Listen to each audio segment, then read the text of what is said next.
the hot takes and everything that's happening in the football. Don't just watch football, live it with us. Catch us on the Locker Room and Voice of the People television at 5 p.m. Nigerian time. And like I always say, if not 20 minutes off, please discuss. And it's Hakim Ziyech who puts the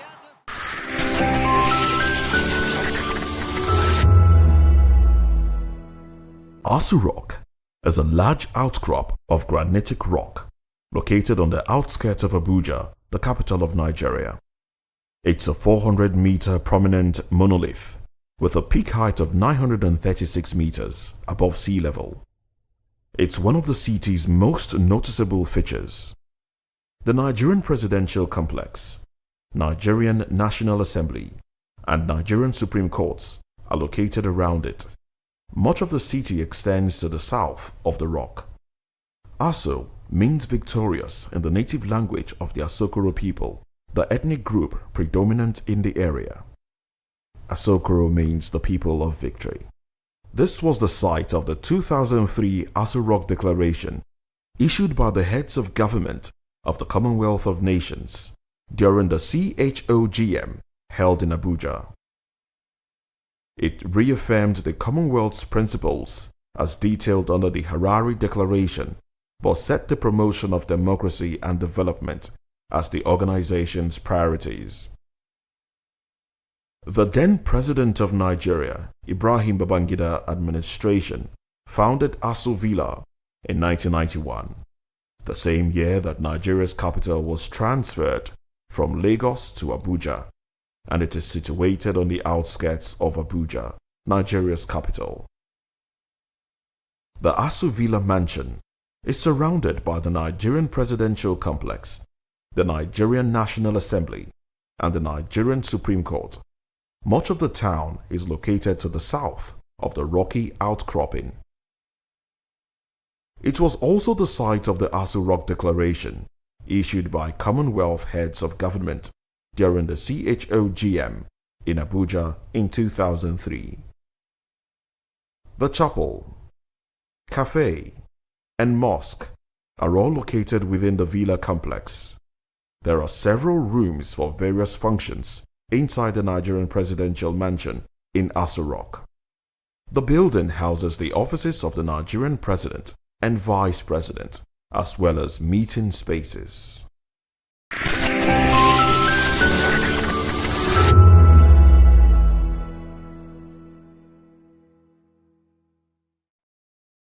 In a world where truth is the ultimate power and opinions scream the loudest, it's time to wade through the noise. Hunger no get tribe! Hunger no get religion! And scan the human interest and trending topics that matter. Stay tuned to The Issues, your plug to the stories making the buzz, from politics to science and technology, social justice, and more. Let's tackle the tough questions and expose the truth. The Issues on Voice of the People Television, Mondays to Fridays, 8 to 9 p.m. The Issues. Don't just react, understand. Join us as we drive into the world of politics through insightful interviews with prominent political figures, both serving and former governors, ministers, senators, legislators, party chieftains, activists, and analysts. Get first-hand information into the decision-making processes that affect our daily lives. Highly engaging one-hour program that brings political discourse into focus. I am Chukwuma Okoro. Political Lens, Monday through Friday, 6 to 7 p.m. Join us. Voice of the People. You can hear me now. My name is Patrick Doyle, and I wish that you continue to echo the voices of the people. Big up VOP TV. My name is Suibifa Dokubo. Please keep watching VOP TV. Hi, my name is Kwekumali Ikena Onyekwena, and I am with the Voice of the People TV. Now, if you're looking for the veritable channel for information, politics, robust discussions, you don't need to go far. VOP has you. VOP will always have you. Thank you. Hi, my name is Patrick Diabwa, aka Ibani Chuka. I'm an about the Eagle King, and you are watching VOP TV. Stay with us.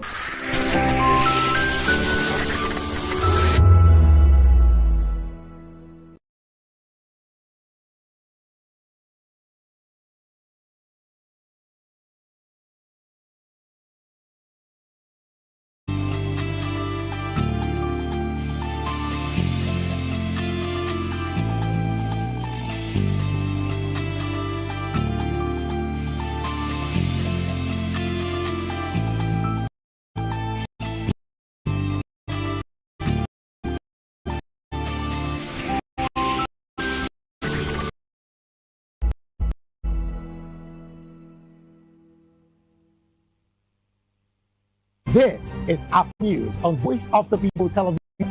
Don't just bring you the shapes our world and the People Television. Stay with us. Voice of the people, you can hear me now, my people. Big up VOP TV. My name is Ibifa Doc.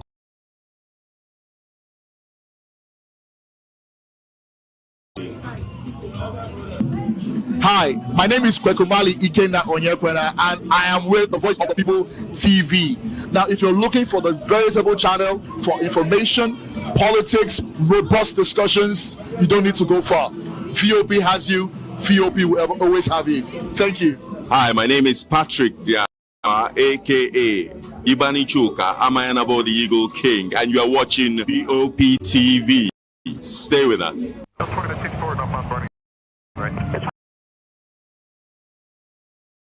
And the hush behind hangar doors, signs the papers that gamble with life, which truths were grounded before even ever had wings. If 1,000 feet, if you ever saw that tiny window and wondered who's really in control, its power, its politics, its secret.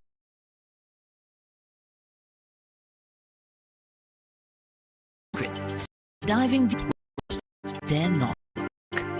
Aviation at 7 p.m. on Voice of the People.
The 2564 Atlantic.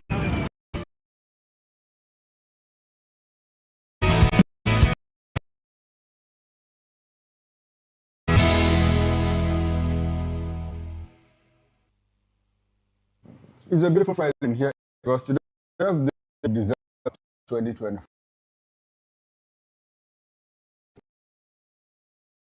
television. I'm stories to share with you this morning. Come along as we get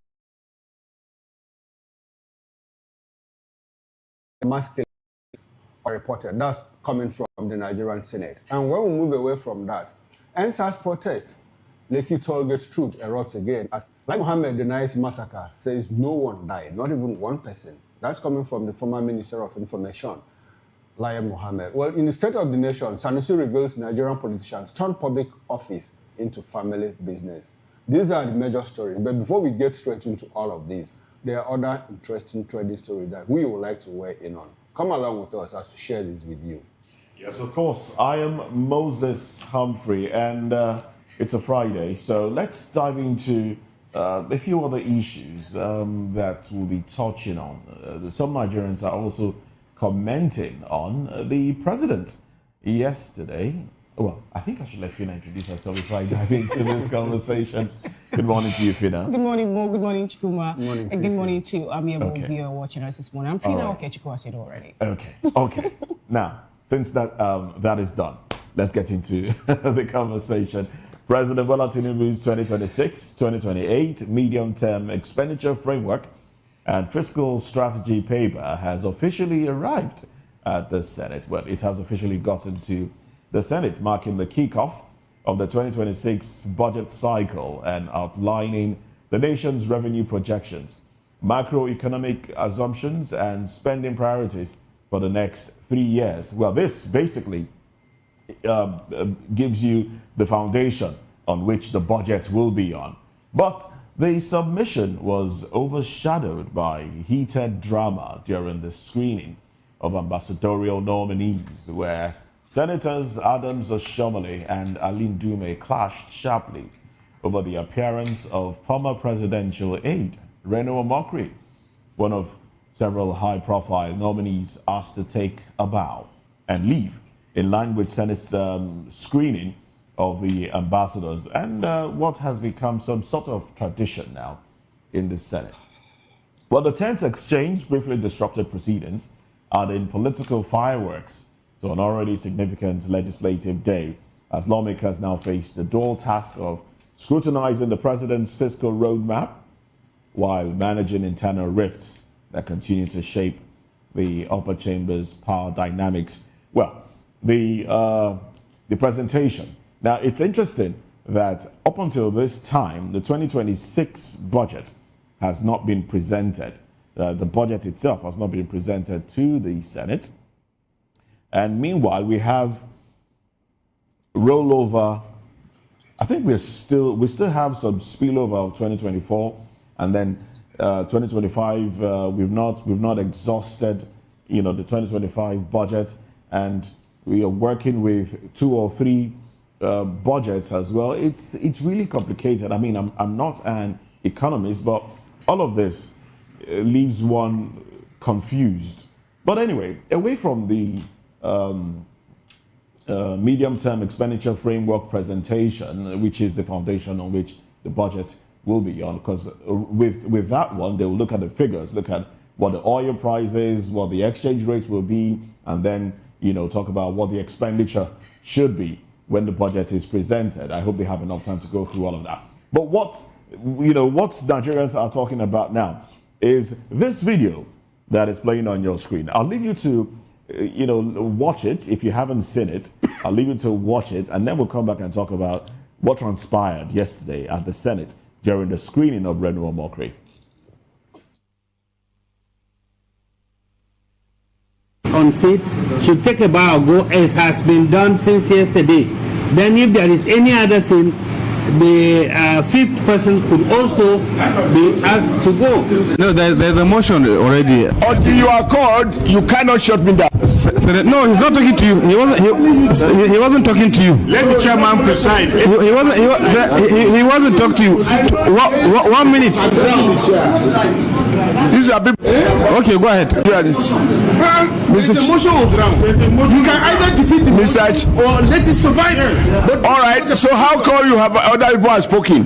Senator Adams, he wasn't. Go ahead. I have the authority of the chairman. Please go ahead. Chairman, you cannot exercise power that you don't have. You don't exercise. Chairman, I want to thank you, Senate leader, and my colleagues. I cannot be intimidated by people who go here and there. After all, we see people on television questioning this list. Please ask Mr. Chairman, sir. The procedure is that if there is a motion on ground, it should be seconded. If it is not seconded, it's dead. It's dead. So allow me to continue. Mr. Chairman, you have allowed me. Please protect me. Senator Adams, conclude. Your time is going. Conclude. All right. Mr. Chairman, I think I needed to speak on this in the public interest. With particular reference to the nominee, Reno. Because we cannot pretend we have not had stories.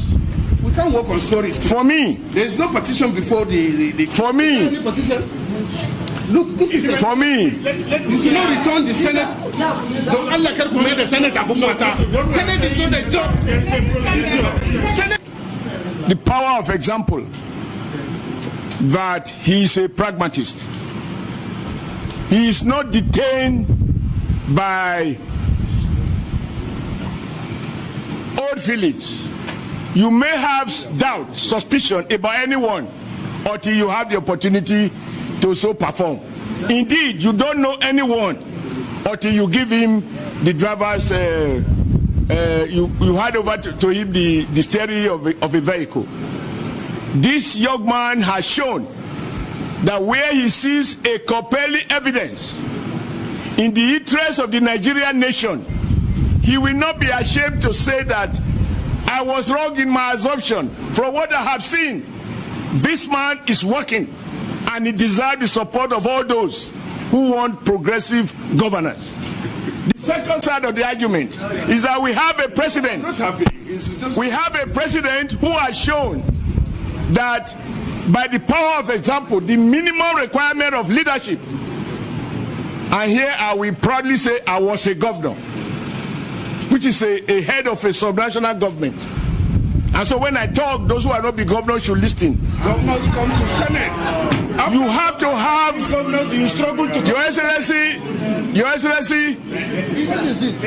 have to have that large heart. Become a senator. You have to have, for me, President Bola Ahmed Tinubu has showed a real quality that the fact that you criticize me during the election, the fact that you abuse me at what time was Senator Adams, you made your point very clear. There is a motion. Please, Senator Adams, you made your point clear. There is a motion in place. Any seconder? Okay. Come on, let me conclude. The president has showed large heart. And he deserves to be commended because he's now a president of all Nigerians. We commend Mr. President. We commend Mr. President. Joel, second. Joel.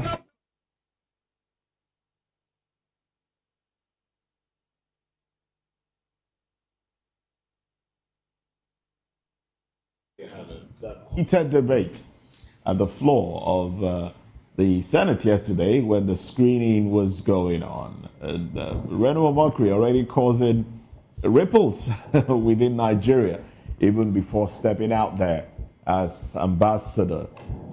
We don't know what country he'll be going to, but we know something. We know that some international observers have also reacted to his nomination as ambassador.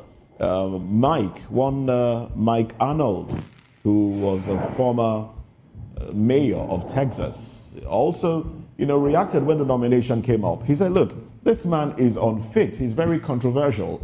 He said a lot of things. He's largely perceived as a propagandist. He's unfit. Now, take a bow and go. Well, if you want to react, reacting to what transpired at the Senate, I think Senator Adams Oshomole, who said he would not be bullied, was bullied eventually. Because when he started off, I felt he was going to oppose the bow and go, stance. But at the end of the day, he basically just said, look, the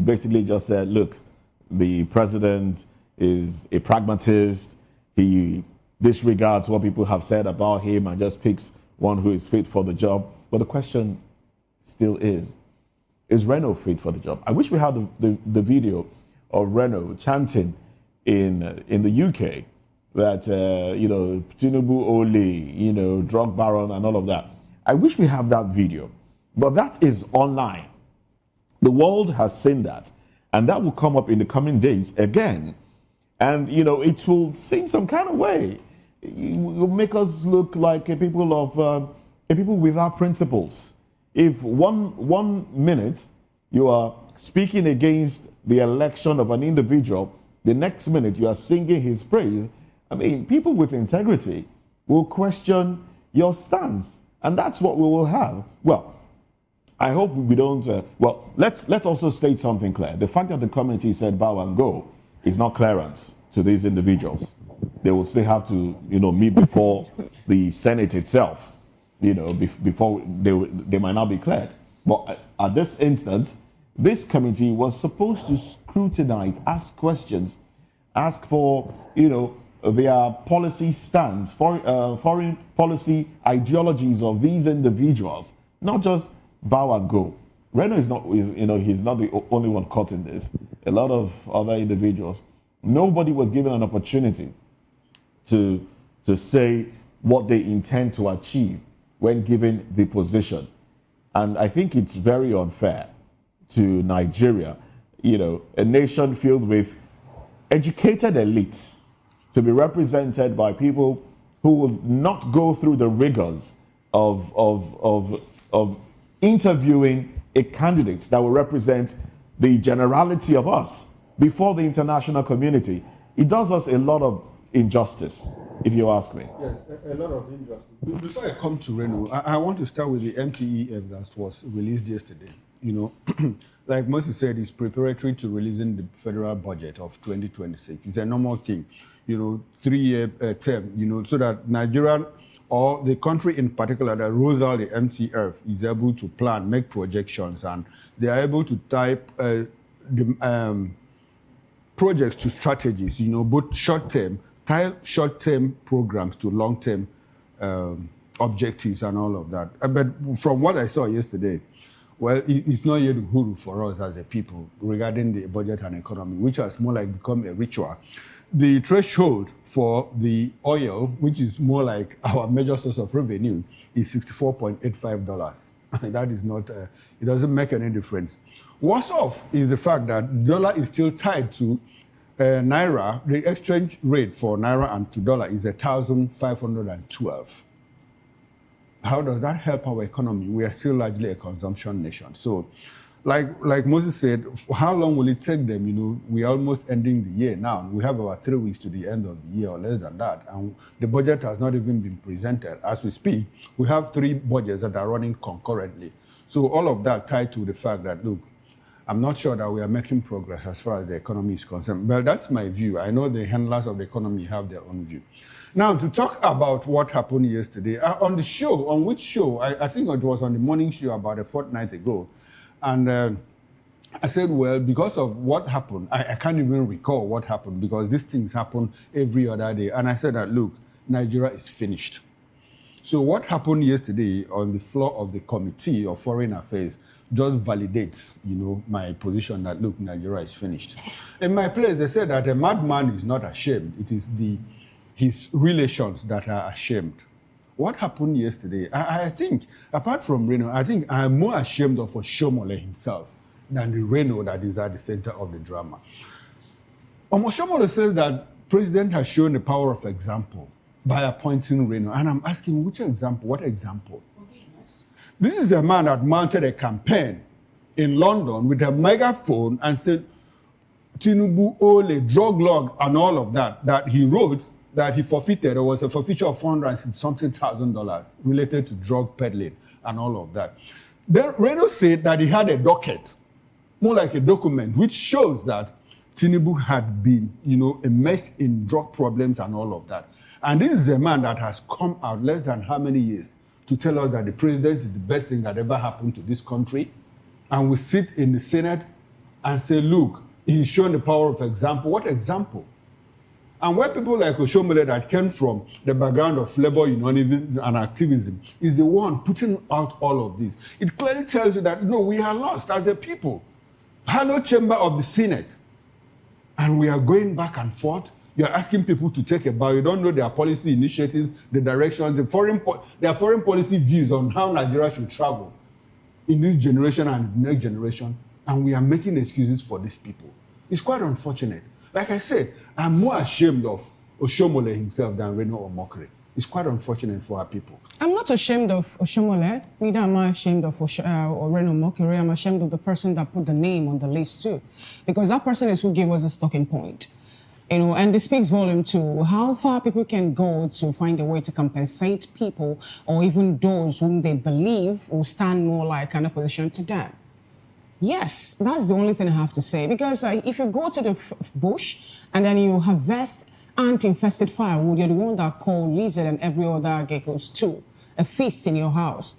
How do we have people who in one way or another have denigrated the person of the president, though before he was appointed or he was elected, in the international space, make the list of ambassadorial nominee? That's the first thing to start with.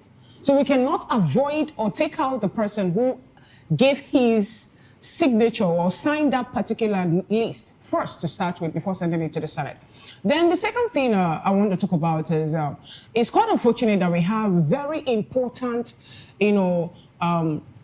the framework for the 2026 to 2028 expenditure on the floor of the Senate, and they have to merge, where we have to drop that first. This is the train that will move the country forward for the next 3 or 2.5 years. I'll have to drop it first off and then start looking at, nominees and all that, because I think those are more important than how Nigeria is to be pushed forward. It speaks volume to what we make of whenever I have a list. Our alternative for gone is like we don't really do the scale of preference the way it should be. That is first thing I will say. My colleague in the studio have talked about how we have two budgets running. This is December 12, 2025. And then the 2024 budget, I think it's supposed to end in June, but we have to push it forward to this point. 2025 is still running. I want the likes of Domingue talk about how we have how many budgets running, multiple of it. Some people will say he doesn't know what he's saying, that is not done, but we still have those carryovers and all that. And then for people to sit together in the hollow chamber and think about the future of Nigeria, they decide to be talking about who was once a governor, who should stop making noise. Thank you, my chairman, for giving me the opportunity. This. It's really turning us into a laughing. When the likes of president of US use a certain word to describe Nigeria, a whole lot of persons were against him. You don't say that about this country. We're a sovereign nation. But what is happening? The things that we're doing from everything we're doing shows that it's not like we are the ones actually turning our nation into a laughing stock. Into a mockery. Yeah. I think Reno typifies what Nigeria should be, because his name is Reno Omokri. I think it's Reno Mockery or Nigeria Mockery. That is what Nigeria has become. We are mockery, in the international arena. Everybody is laughing at us. And when people say Nigeria is a disgraced country, others will say, no, you don't say that. I'm trying to avoid that word because I'm in Nigeria and I'm not a disgrace. But anyway, let's move away from that slightly and talk about another trending story, which is about the federal government launching a high-level diplomatic negotiation with Burkina Faso after a Nigerian Air Force C-130 transport aircraft and its personnel were detained for days by Burkina Faso military authorities over what they claim was an unauthorized violation of their airspace. Military sources confirmed that the aircraft and soldiers remain in custody, prompting the Ministry of Foreign Affairs to take over the matter as tensions quietly rise between both West African nations. You're asking what happened, okay? Burkina Faso is no longer part of the ECOWAS team. They are now being led by a military head, and Nigeria invaded their airspace, and they had to pull down the aircraft and also detain the soldiers there, even when the government had to look away from that and send troops to, Cotonou to help quell what was more like a foiled coup that happened in Benin Republic. Away from, still on the story, the Nigerian embassy in Ouagadougou had begun direct engagement with officials of the UNTAL-led government, with Foreign Affairs spokesperson Kimi Ebinfa, assuring that efforts are underway to secure the safe release of the crew and aircraft. Meanwhile, the report indicates the aircraft made a precautionary landing following a technical alert before being seized, a development that has sparked public concern and intensified pressure on Abuja to resolve the standoff swiftly. I pray that they will resolve this swiftly, yes, so that it will not lead to another rancor between the two West African nation. I wouldn't want Nigeria to have any face-off with Burkina Faso. Neither will I want. And yes, I want them to amicably solve this. I wouldn't want us to hear you invaded my airspace and so, because that's what it's looking like. That's what it's going to get to. Some have started saying that the aircraft C-130, that they went there with a team to spy on what is playing out in Burkina Faso. And others were saying maybe because of the alert of the emergency landing they got, because of the aircraft having one or two malfunctioning that made it to land there, it is genuine and all. I don't know what is playing out, but I just don't want us to have a face. Faso and the alliance of the Sahel states just want to make a fuss out of this, because the information available to us is that the military aircraft was on its way to Portugal. Yes, thank you very much. It was on its way, but then had a technical issue, and they did relevant, procedures. They called and asked, "Look, can we land?" But then they landed and were detained, and it's been almost a week now, 5 days or thereabout, and diplomatic talks are in place, but they are insisting on detaining the 11 officers on board. I think they just want to make a fuss out of it, but I do hope that Nigeria will be able to handle this well, so it doesn't get out of hand. Even if it gets out of hand, I don't think Burkina Faso, Mali, or Niger have the firepower to stand Nigeria. I think the interesting thing is that Nigeria doesn't want to get into a fire with anybody. Yes, but I think it's much more than you have reduced it. Much more. Yeah. Okay. Because look at it, this thing happened more, when there was this coup scare, well, not a coup scare, coup attempt, and Nigeria intervened, and all of that. And the unfortunate thing is that in all of this, the federal government has been very, cagey about it. As I day before yesterday, the information we had was that, look, these people have been released on the aircraft.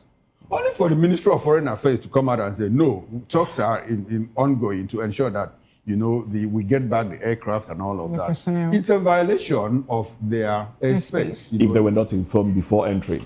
Exactly. They will tell us to give them That's what they're saying. They were not informed, So you don't, but I think it has dragged for more than for about a week almost now. A week now. Yeah, almost a week. They should have been able to resolve all of that. And that is where the force comes in. Now, I think there is something that Burkina Faso is looking for. But I just pray that they don't get all of that. I just pray that. Nigeria is becoming notorious globally, What do you pick our notoriety on? If so, becoming notorious. And it's not, you call this country Nigeria, South Africa, Nigerians, Benin Republic, Nigeria, Burkina Faso, Nigeria, Niger, Nigeria. Is that the role we should play as Big Brother or what? We are not even settling problems. We are causing problems. I have some friends. Ourselves. Some friends went to Kenya for a conference, and I was speaking with one of them 2 days ago, and she was just lamenting that everywhere they went to, when they tried to interact with people, they were getting pushbacks. Because, now this person is from Cameroon. Okay.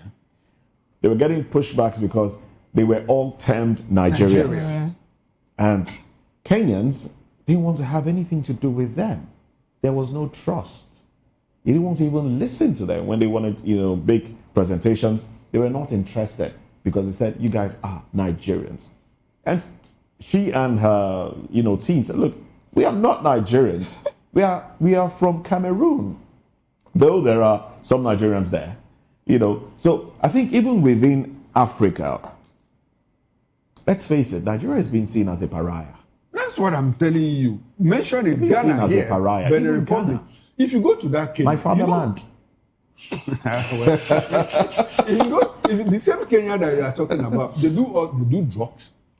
As a people, they take their women from them. They do that is illegal businesses and all of that. So Nigeria has acquired this kind of notoriety, around globally in any part of the world you go to. But I think our saving grace is that if you see black people excel in any part of the world, chances are like that they are Nigerians. Okay. Well, let's quickly move away from these conversations. Let's bring you headlines from the dailies. And I have Nigerian Tribune here. And these are the headlines. The big story here. Reps ask federal government to prioritize forex allocation to airline operators. called for 50% reduction in cost of tickets during Yuletide. Oshomole in Dume clash as Senate screens Reno Omokri. Others, ambassadorial nominees enjoy bow and go privilege. PDP, Ogun, Adamawa governors mourn as Bayelsa deputy governor dies. Yes, that one, he slumped and died. May his soul rest in peace. Awujale throne. Fushenbuwa ruling house disowns Kwam1. You are not one of us, family says. Dangote unveils 1 trillion naira scholarship scheme for 1.3 million Nigerian students. Enugu government earmarks 10 billion naira for phase 1 of 135.4 kilometer rail project. Catholic priest tells court how terrorists bombed our church. And those are the headlines there on the cover page of Nigerian Tribune. And the Punch newspaper is up next with the headlines. EFCC arraigns ex-Labour Minister Chris Ngige today.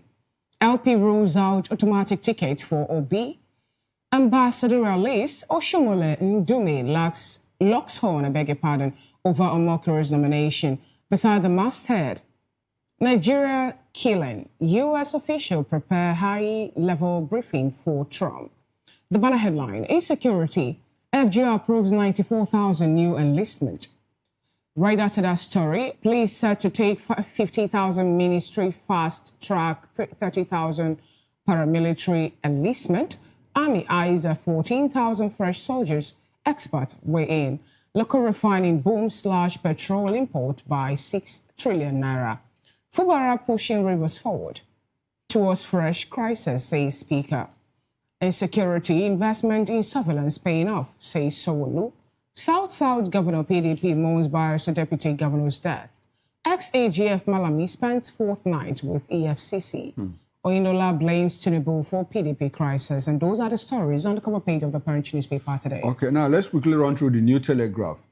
Q3 2025, that's quarter 3 of 2025, oil sustains export dominance, up 56% to 12.81 trillion naira. Now, I don't know how this is going to hit you. Nigeria drops 9 places in way to invest in Africa ranking. I'll tell that again for emphasis. Nigeria drops 9 places in way to invest in Africa rankings. I hope the NBS is listening and they'll get this right. Now, the window headlines. Tinubu seeks NASA approval for 2026 to 2028 MTEF. Wants expeditious action. Reps urge FG to prioritize forex allocation to airlines. Excessive pricing threat to 30 December viability. Onity low. President's anti-corruption fight now political witch hunt. That's according to Atiku Abubakar. Nigeria sliding into fanatical governance. Opposition in ICU. Momodu. Sanusi, Nigerian leaders seek public office as family business. Now the big story, as in every other daily. Ambassadorial appointments. Oshomole Ndume clash as Senate clears Omokri. Fani Kayode, Ibazu, ex-INET chair, orders. More stories from the New Telegraph. Prioritize alteration bills. No plan to rename Nigeria. United States of Nigeria. Reps. Says Remi Tinubu only lobbied NAS on women bill. Trump launches $1 million gold card immigration visa. I know a lot of Nigerians will buy into that. Nigeria, poor internet connectivity, elections' biggest challenge. That's coming from INEC. Says some 176,000 polling units located in remote areas. FG to connect 23 million Nigerians to internet in unconnected areas. PDP mourns as Bayelsa Deputy Governor Ewu Jakpo slums dies. And that's it from the New Telegraph newspaper. That's how far we can go on the newspaper review. Do well to join Chikumen Moses for the newspaper analysis proper. That'll be on top of the hour 10 a.m. here on Voice of the People Television. We're going to quick break, and when we come back, we'll touch on the first topic of conversation. It borders around insecurity as global powers involved as terror, religious tension, and mass killing. Underreported, and that is coming from the Senate. Do well to stay with us.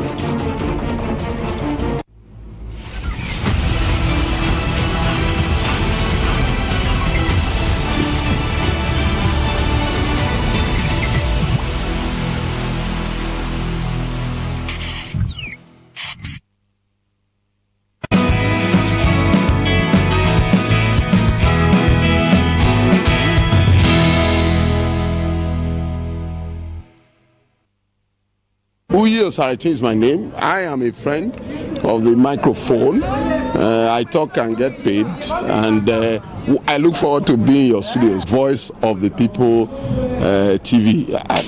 That name is unique, and the brand is very sweet. I like the packaging, picture qualities, camera qualities, and then of course, the quality of human beings that I see sometimes on your channel.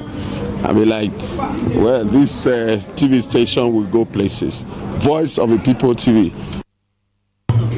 Oh yes, you are on to Voice of the People TV. Live here in Benin City, the cradle of black civilization. What are you waiting for? Tune in, bro.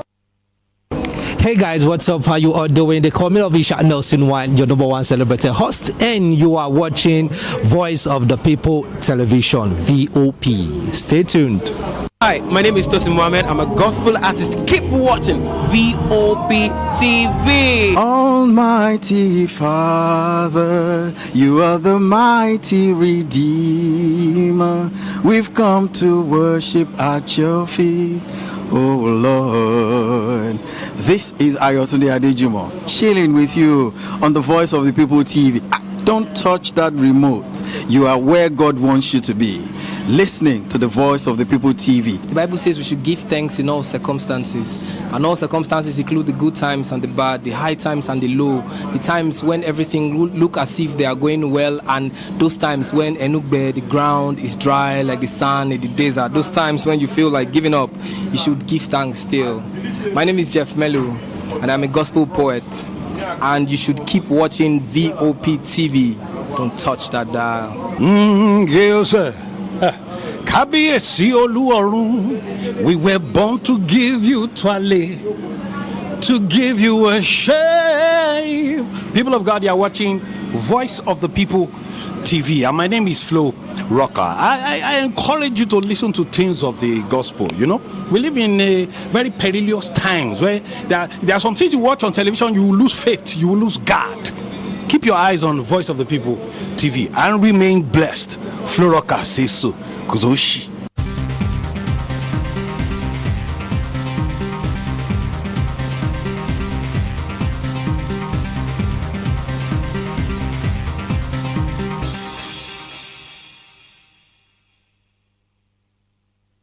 On Edu Dialogue, we bring you fresh ideas and conversations, shaping the future of learning in Nigeria and beyond.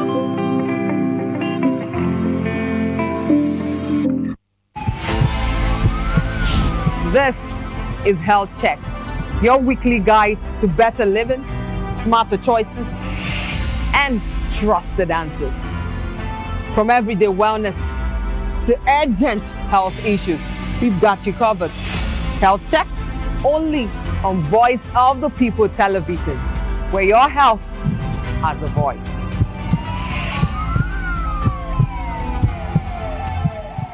Mr. Ofamiloni, and here's to VOP TV. Keep watching, stay tuned, do not touch that dial. My name is Made Kuti, and you're watching VOP TV. Keep watching. Welcome, my name is Zika Davis. Distinguished ladies and gentlemen, boys, viewers, everybody, boys and girls. This is VOP TV. Do you know what that means? Voice of the People TV. You don't have a voice, don't come here. You better make sure your voice is heard.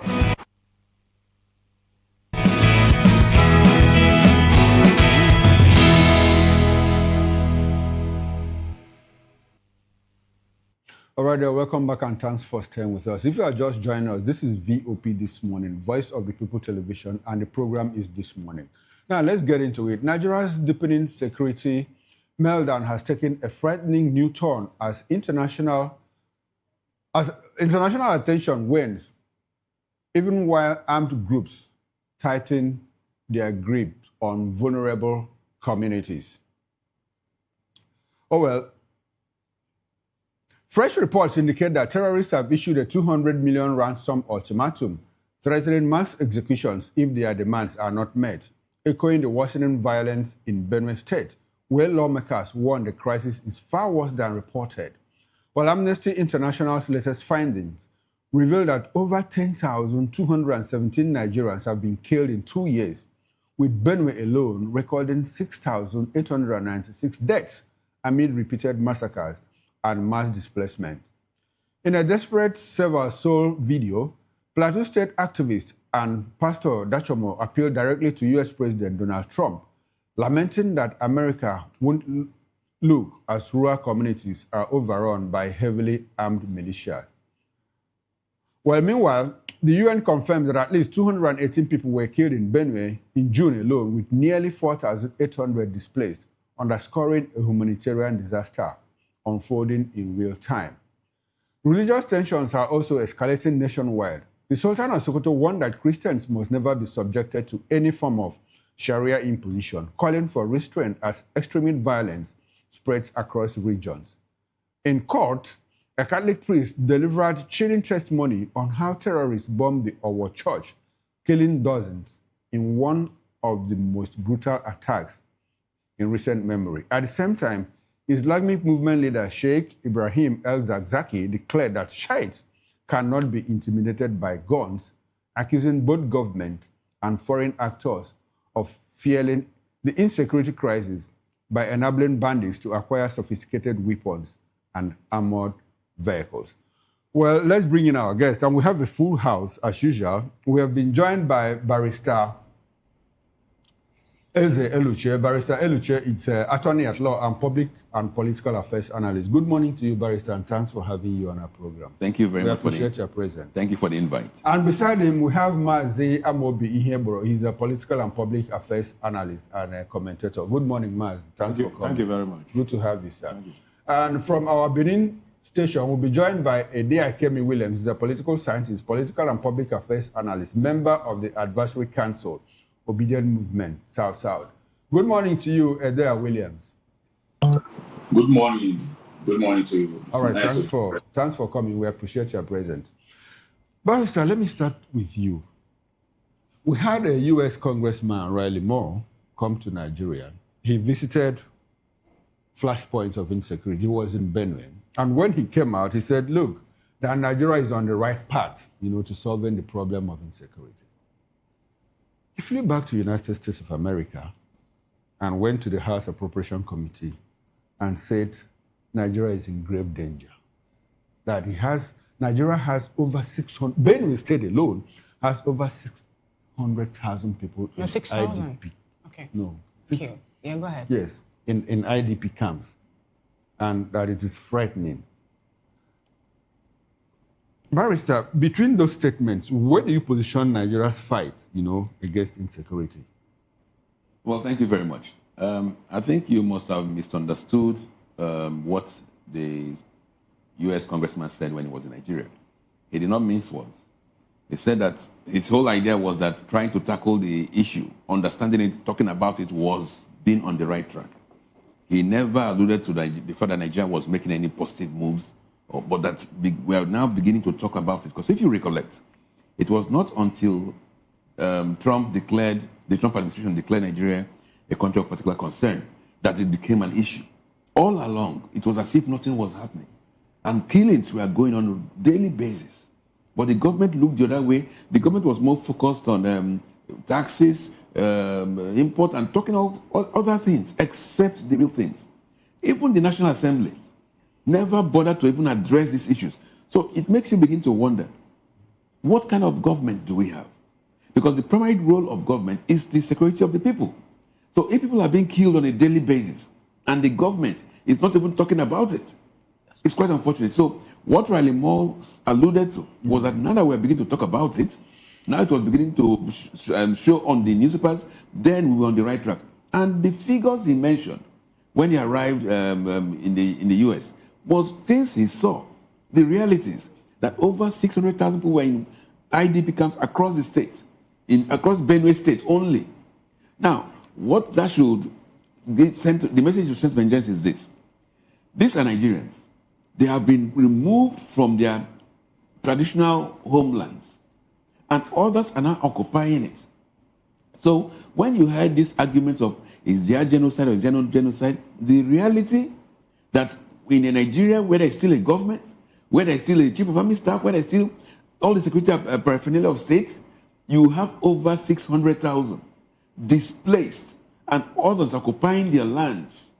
That tells you that there's a deliberate attempt to extinguish those people. Exactly my point, Barrister. I think I clearly understood Riley more, but maybe you understood the question I asked. Okay. Within that context of Nigeria is on the right path, yes, and we still have people living in IDP camps in their homelands. Yes.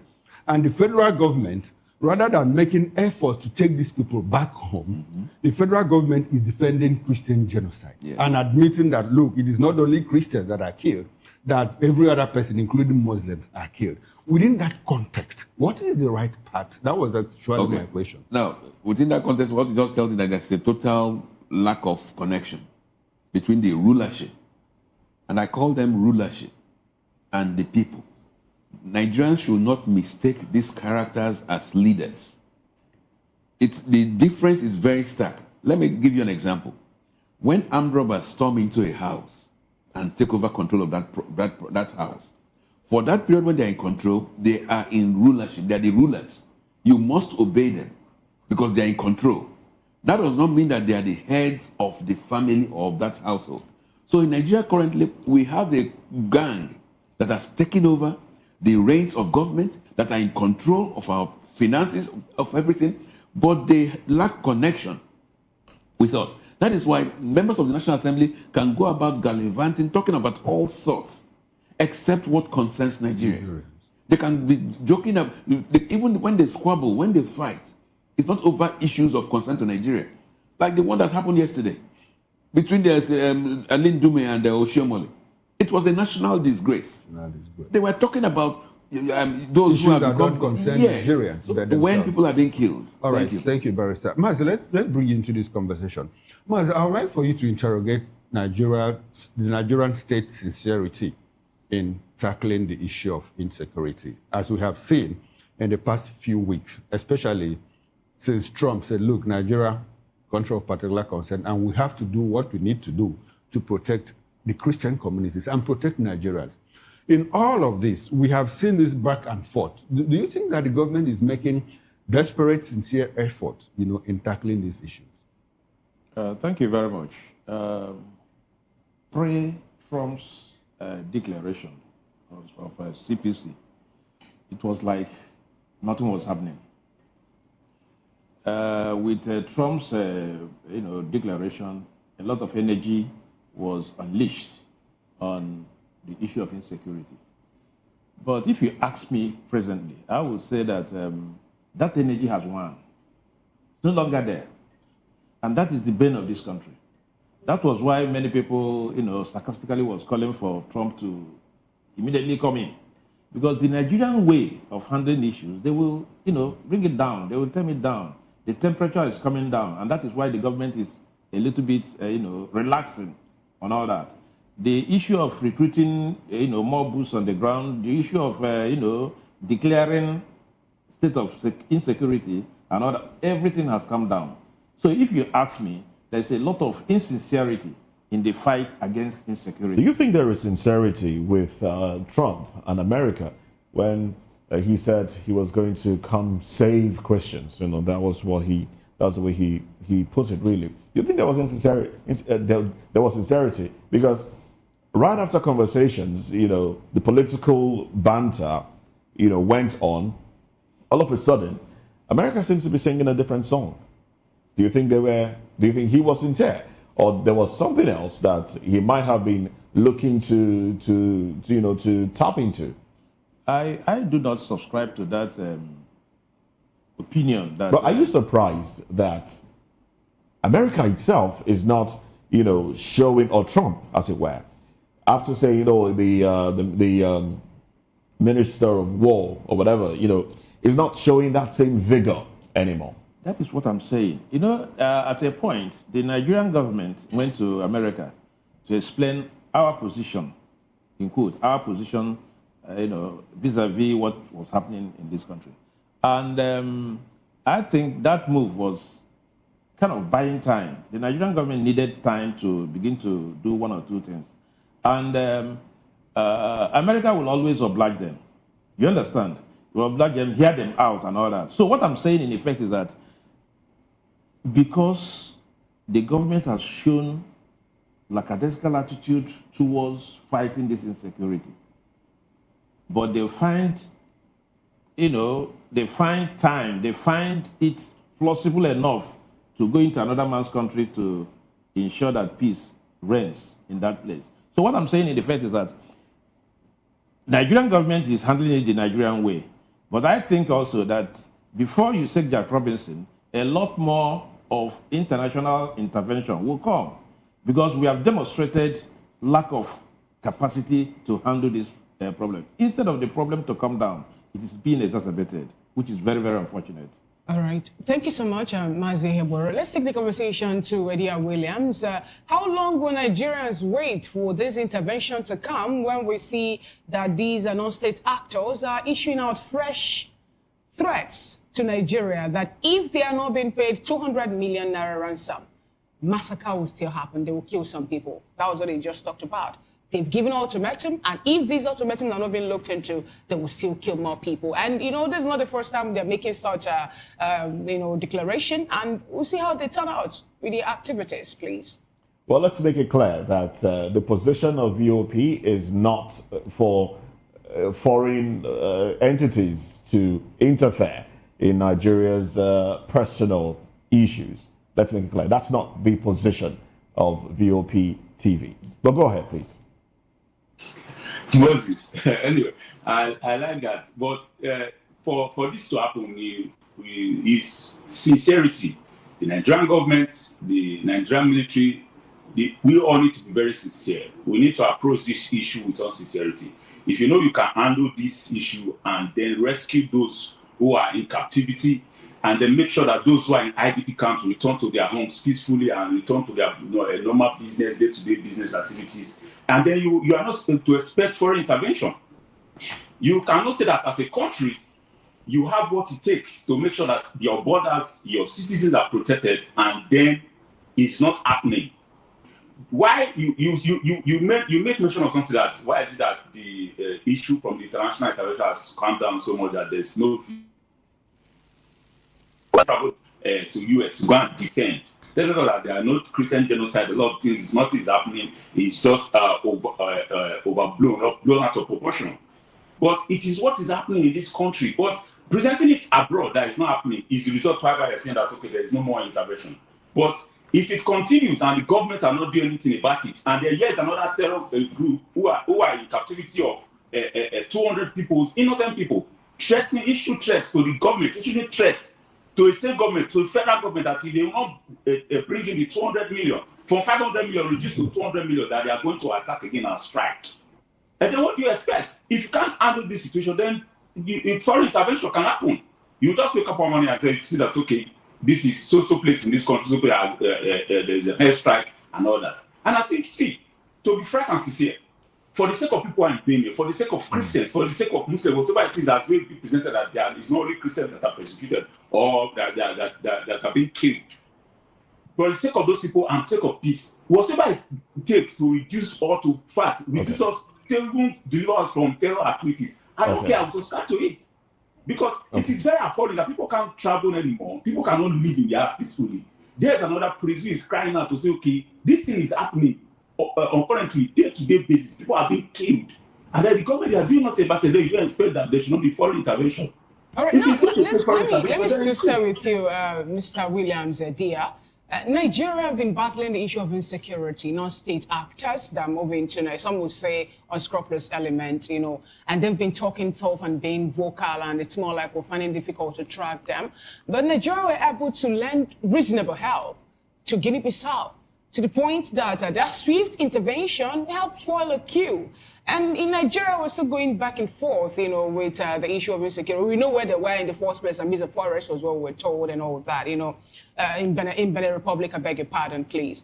And, but now we're still finding it difficult to flush out the likes of Tarja Bello, and these people are multiplying, issuing out threat. The other time, it was one of them saying that they are going to come for the #1 man in Nigeria, and it's more like, help us walk around this place. What do you make of this? We cannot fight insecurity internally, but, we are sending troops to Benin Republic. We're sending aircraft to them. We're trying our best to make sure that there will not be a coup d'etat there?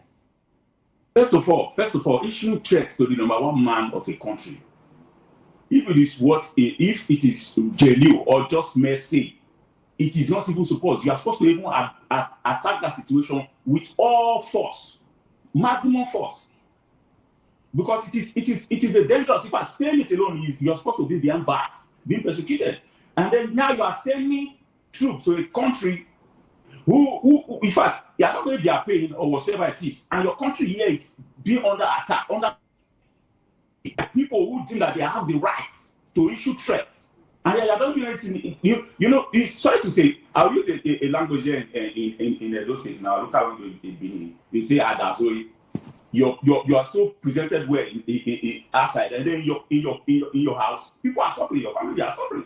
What are you going to do? What are you painting abroad? What are you painting? Trying to go and render help to another country, and your country is under attack. See, all right, that's the question a lot of Nigerians are asking. And Nigerians are wondering why exactly wouldn't you use such swift measures to curb insecurity in Nigeria? But let me bring this back to Mr. Ezeliche Esquire.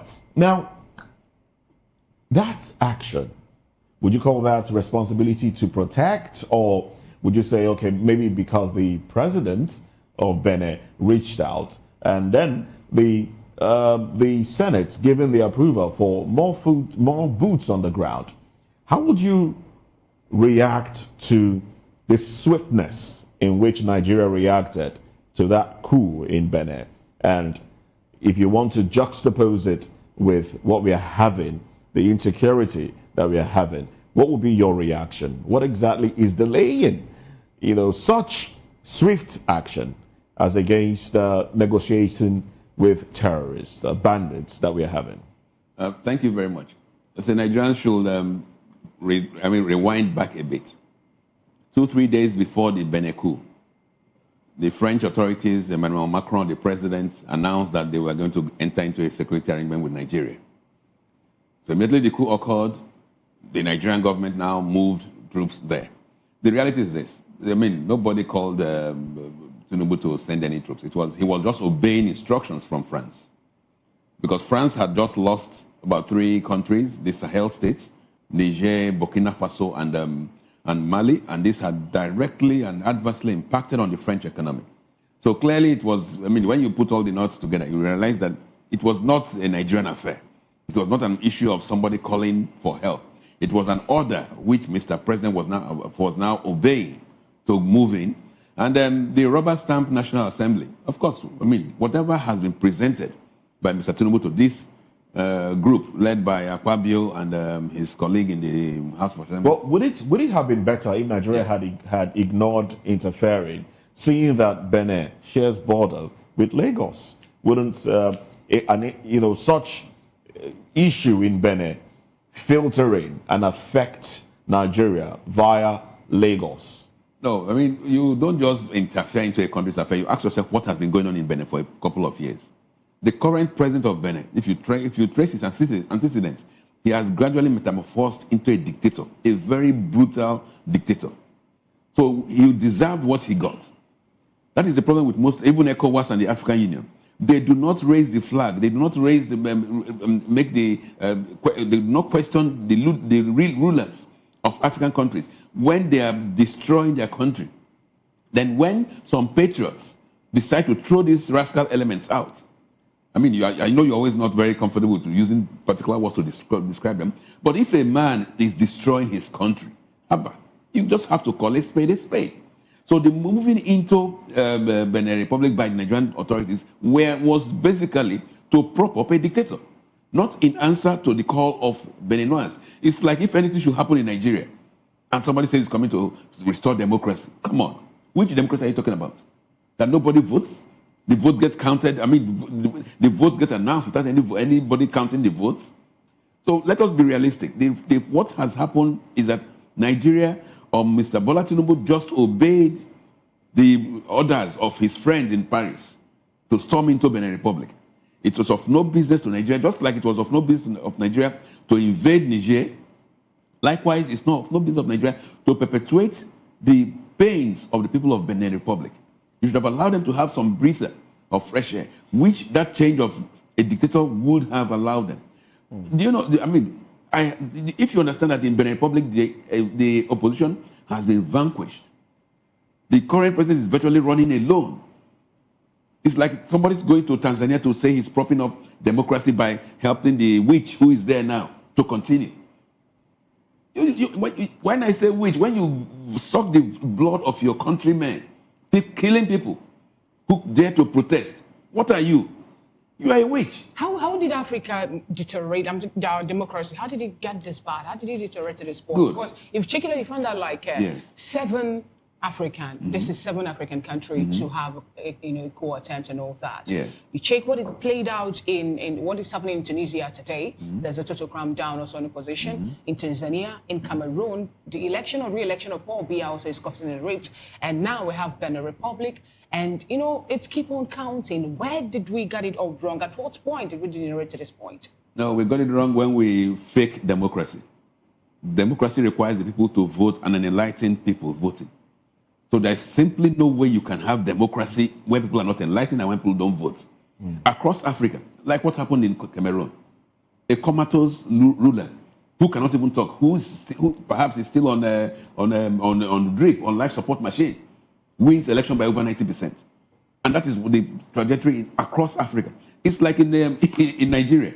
Mr. Bola Tinubu that should not even have, that's not even qualified to contest an election. Well, that's according to you. But he won votes. No. He won about over 8 million votes. No, I'm just saying according to our constitution. Okay. Yes. He's not even qualified and he's imposed as president. Why? How so? According to our constitution now. Yes. The constitution is not qualified. I mean, there are very clear provisions that if you've paid fines for things like drugs, you're not even qualified to be a contestant. I thought that was after a 10-year... No. Whether 10 years, did he even admit it? So the reality is this. We have what we call democracy across Africa. Has never been democracy. And unfortunately for Africa, we have the major bodies, the major international bodies in Africa, or regional bodies. The African Union for the continent and ECOWAS for the region, or SADC for South Africa. They now tend to become head of state clubs to protect their members and not to look into the interest of the people of Africa. Okay. Yes, that's why there's some democracy in Africa. Thank you, Barrister. Let's go back to Mazam Obi, and let's come back to Nigeria and the issue of insecurity. Within that debate of sincerity and insincerity in tackling this problem, the president is talking tough. And we know that a lot of Nigerians know and believe that one of the major drivers of this insecurity is what they have described as herder-farmer clash. Where people head cows into people's farms and homelands and destroy them, and before you know it, little altercation spins out of control. People are displaced because cows need farm fruit crops and all of that. Now the president is saying, look, enough of this cow herding, we have to do ranching. And he says, Vice President Kashim Shettima, you are in charge. Go work with the Ministry of Livestock to ensure that cows are moved out of Nigerian roads and kept in places where they will not constitute problems to people. And by that way, this conflict, between where people are killed in their numbers, apparently in search of homelands, to displace others, will come to an end. How do you situate that within the context of sincerity and insincerity on the part of government to ensure that we end all of this problem? Yeah, thank you very much. It was on this table that we talked about somebody saying that ranching is the way to go, that the federal government have approved that herders should not be taking their cattle around. I insisted that it did not come from the right source, that we needed to know who made that statement or not. Behold, the following day, the federal government, stepped it down, that no, it's a gradual thing and all that. So what are we talking about? The issues are very clear. And if you have declared state of, emergency in insecurity, these are the things you should do ASAP. You prohibit, cattle from roaming the streets and destroying people's destiny. People should go and do ranching. That is the way to go. Of course,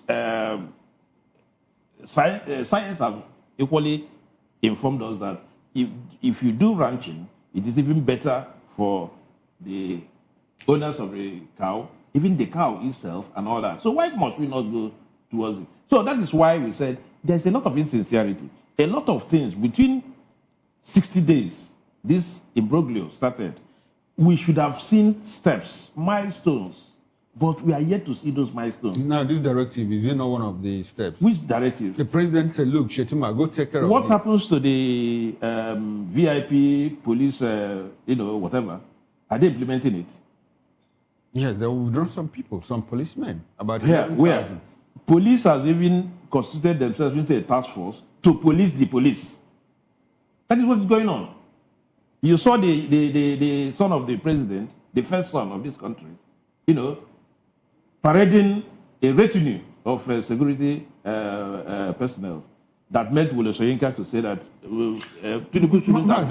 Mazi, I'd like for us to go back to the issue of ranching. Because yes, ranching is the way to go, but they lack the political will to implement it. Do you think that the president is playing politics with it?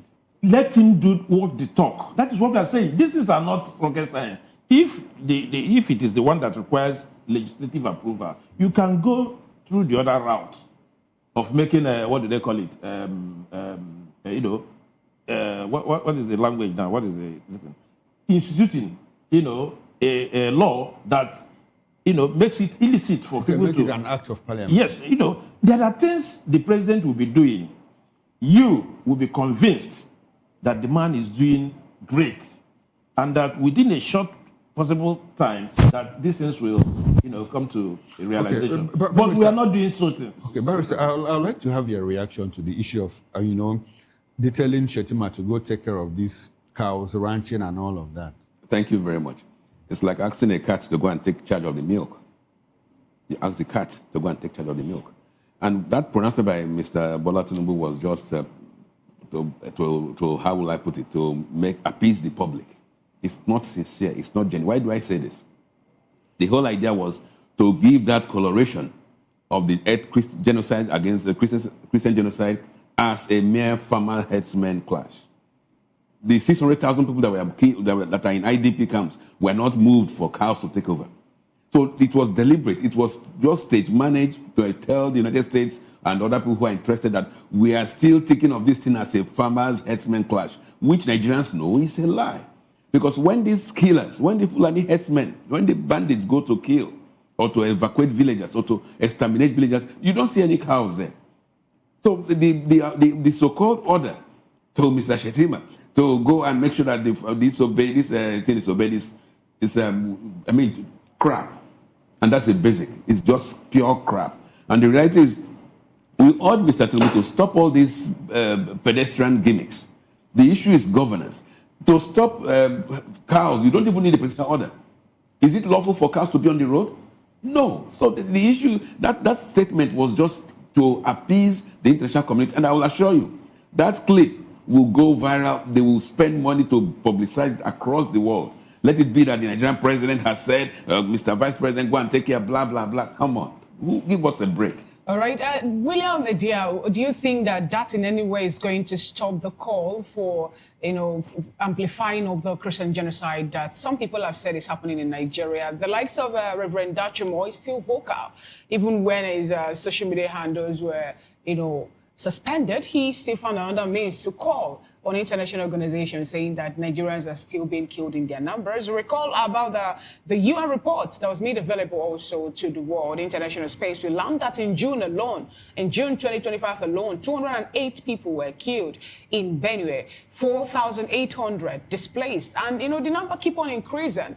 And the fact that a priest also in court went to court to give first-hand information on what happened, how the Owo massacre played out, and the bombing of Catholics that went to church on a very good Sunday. But they couldn't go back because some unscrupulous elements launched an attack on the church, killing people and all that. Do you think that the tactics being deployed by the government in any way to water down the call for Christian genocide is going to make it in its way? See, the issue of this cattle issue and the ranching is another dynamic issues in some parts of this country. I will say that way for a fact. In some part of those states here, there are also farmers clash with herdsmen and then cattle rearers and all that. I think, okay, if you can solve that part of the problem, there's no issue. That's also good, because in some part of those states, you see cow walking around the expressway in broad daylight. Even at night, you can't drive freely because of how they parade themselves along the road. So I think if they can handle that issue, there's no problem. Take the cows out of the road, take them out of the bush, put them somewhere, and then go and look for their feed and give it to them. I think that also provide another means of business or income for people who can also bring this grass to go sell to them. That would also be settled, because there's been a long cloud between farmers and these others. And I think that also needs to come to an end. But this other part of how terrorists attack bandits, whatever it is that is ravaging the Benue and some down to Kwara, kidnapping of people, that's another issue on its own. And you need to also handle that issue according to how it's happening, its own peculiarity. If it's meant for you to make sure that you send these people out of our forest, send them out of their islands, and then secure our borders. Because the new defense minister came up and they said, okay, if you can secure build fencing, build our borders, secure our borders, we'll also be free from these issues, because there are reports that say, okay, these people who are perpetrating this crime, most of them are not Nigerians. They are being imported because our borders are porous. So there are ways to tackle this issue that the government needs to see that strategically pinpoint the root cause and attack solutions to them. The man that was in court, in fact, that was another issue that happened years back, terrifying issue that we woke up to discover. I think it is high time that they speed that court case, and that people should be brought to justice, because that cannot allow to slide. Just because it was a very serious issue. People go to church and then they didn't go back home. When we were watching the video, then it was a very horrific scene, very, very serious issue. And I think that according to what the Senate are proposing, if they should follow that to the letter, then these people should also be used as a good example, because they were several terrorist attack that occurred, they catch the victims, then they should face justice for that.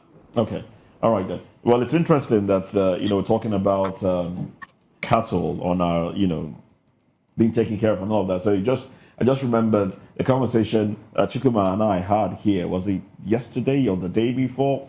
Talking about how is it that the federal government hasn't taken it upon itself to beautify the roads leading from the international airports all the way towards Oshodi, being the entry point of the nation, like some bank is doing on the island, beautifying a garden on the island since it's the Yuletide. And then this morning on my way to work, on that median, I saw senior cows citizens feeding. And this is the pathway into the nation, from the international airport into the nation.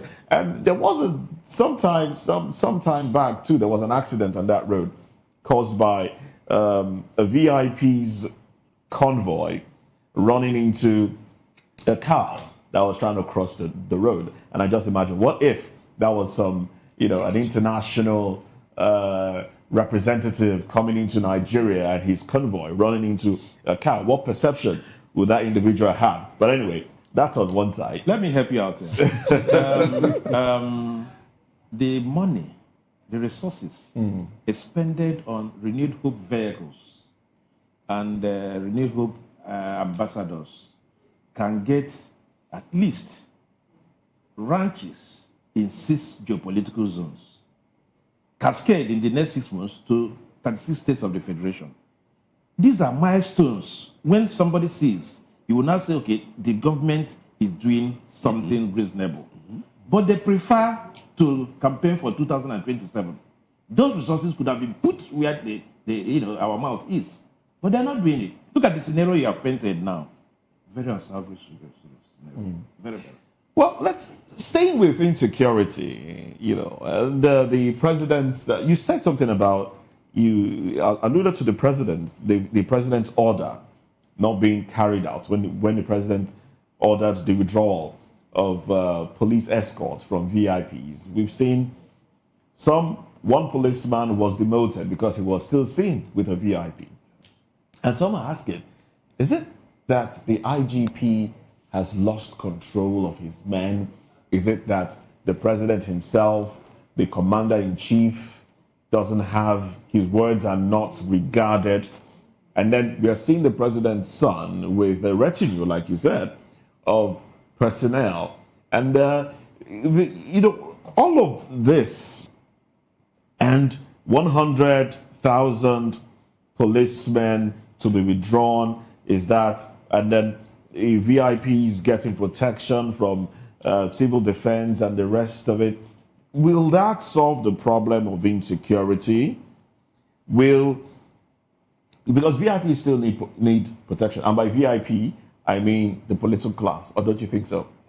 Let me answer your question directly. The president is losing it, not the IGP. Because that is how it starts. Before you sack Jack Robinson, the members of the National Assembly are also challenging it. That if everyone should, don't have police escort, the president also shouldn't have. This is how it starts. So I think the president is losing it gradually because of, a lot more things that are happening within the ecosystem of politics in this country.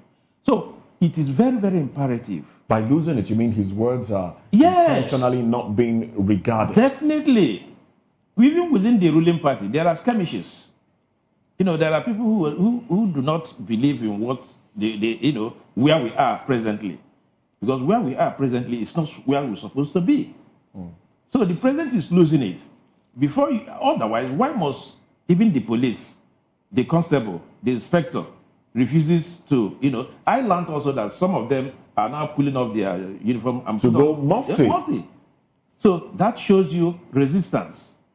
And when your forces are resisting your orders in this manner, recall, it is regimented. They are okay, if they are resisting the president, if they are resisting such orders, should we then blame the president when he says, go and combat insurgency, and then they don't go? Should we blame the president? They are disregarding it because they know it's not a sincere order. I mean, it's not resisting because nobody's even trying to implement. They are disregarding it because they know that right from the heart, it's not even addressing the issues.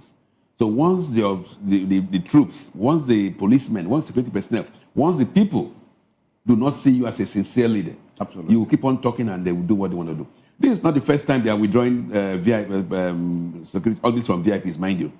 And this is not the first time that they are making announcements that military checkpoints should leave the roads. The new Chief Minister of Defense made that kind of noise recently. But I assure you, go to the roads on the southeast, drive down the trip from Owerri to Port Harcourt. There are places where you stay in one point and you see 6 or 7 military checkpoints. And the Minister of Defense is here in Lagos talking in Abuja saying something else. So the reality is these people are now disregarding it because they lack power, they lack authority. You might have seized it, I gave the example of when a criminal takes over a family home.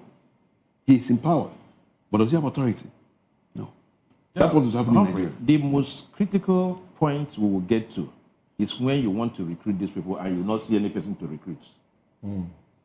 We'll get to that point. In the south, nobody's bothering with them. You will get to that point when you want to recruit, where people to come and join the army, join the police. You will not get any person. We are getting to that point. What is the average salary of a soldier? 104,000. Is that why the person should go to Sambisa, go to all these places to, So there are a lot more things that the present administration should do to be able to make that thing attractive. As it is presently constituted, it is not attractive at all. What are those things? What are those things? I have just mentioned the salary. The salary, okay. Salary increase. You can put them, the pension scheme, and all that, so that when somebody dies in the process, your family, your loved ones could see something to fall back on. Okay. If you ask Nigerians to join the U.S. Army, you will not see any single person here. All because of them they have health insurance. Yeah, there are a lot of, largesse. That is what we're saying. So the surprise that Nigerians will get will be when you call for more boots on the ground and you not see any person. The mistake we are making is that we're thinking that these people are still altruistic. Okay. What are they doing even in the midst of all this crisis? You see the government signing a tax MOU with France.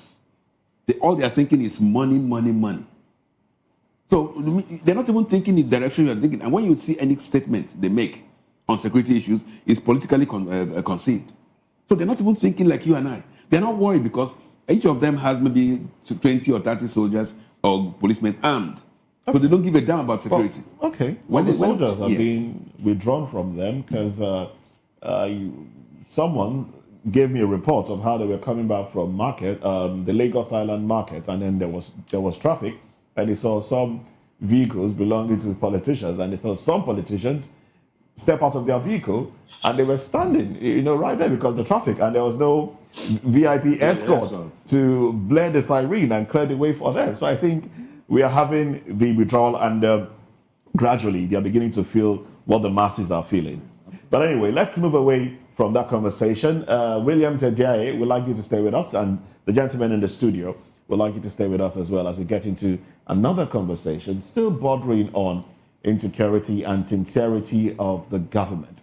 The Lekki toll gate conversation is up again as former Minister of Information, Lai Mohammed, has once again denied the massacre, saying no one died. Oh well, let's talk about this when we come back.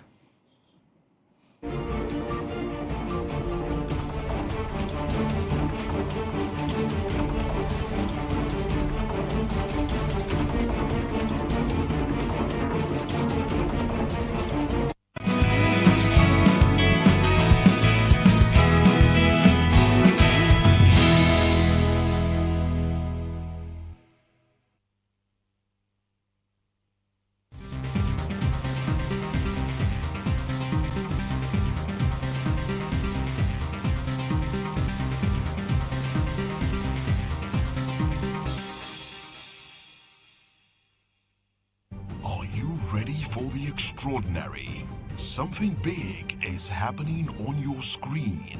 Introducing VOP TV. Now streaming on SLTV channel 264. From breaking news to captivating conversations, news analysis, giving you all sides to the story. We break in-depth discussions on the issues that matter, from politics to sports, entertainment, and lifestyle. VOP TV on SLTV channel 264. Join us as we redefine what television means to you. Voice of the People Television. VOP TV. Now you have more than a voice.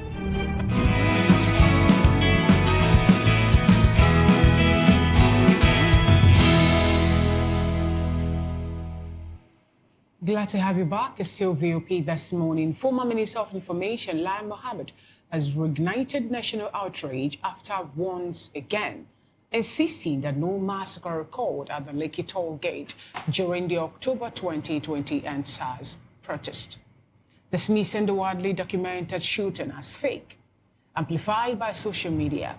Speaking during an interview while promoting his new book, he argued that the narrative of a massacre was one of the most persistent falsehoods he battled in office, claiming that no family has officially reported a missing relative linked to the incident. His comments sharply contradict multiple documented findings, including the Lagos State government's own judicial panel report, which confirmed that 9 people were killed at the toll gate on the night of October 20, 2025. And the accounts of human rights groups such as Amnesty International, which reported at least 12 deaths and dozens of injuries during the military crackdown.